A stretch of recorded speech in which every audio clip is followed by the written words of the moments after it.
Happy Sunday morning. It's that time of the year when kids are going back to school.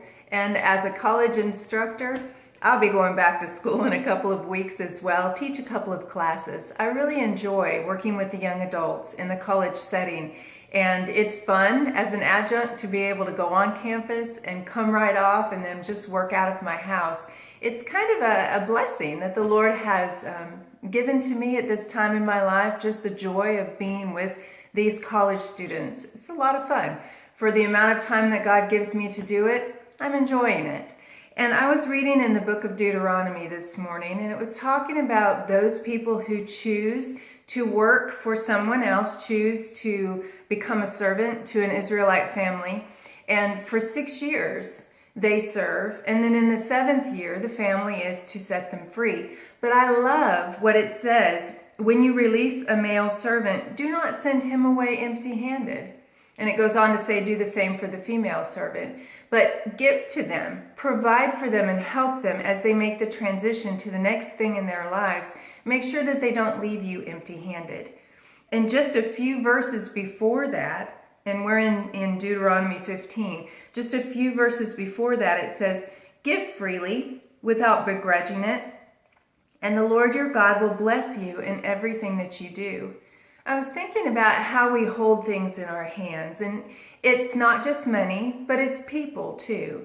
We have a tendency to close our hand around those things that we want to protect or hold, and it's hard for us sometimes to let go.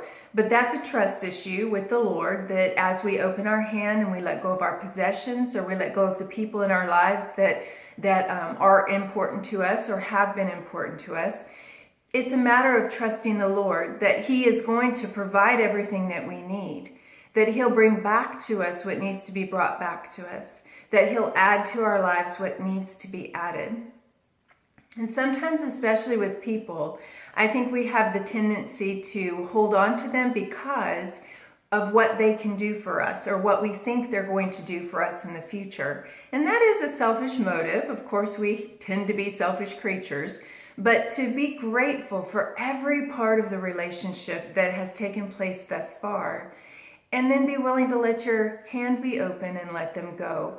And whether they move geographically, or whether they're moving to a new position or a new something in life that causes them to move away from you a little bit, let them go and bless them in their going. It says at the end, do not consider it a hardship when you release your servants.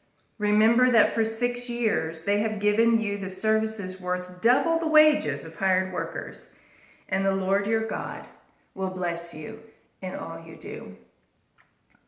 Sometimes when we try to control situations, we end up controlling people. And that's never a godly attribute. So open your hand and trust the Lord. What He has for you is good. What you release to Him is proper. And He'll bring back to you what needs to be brought back. He'll give to you what you need for the future. Have a great rest of your Sunday, and I'm headed to church in a few minutes. I hope you're doing the same. I'll see you next week.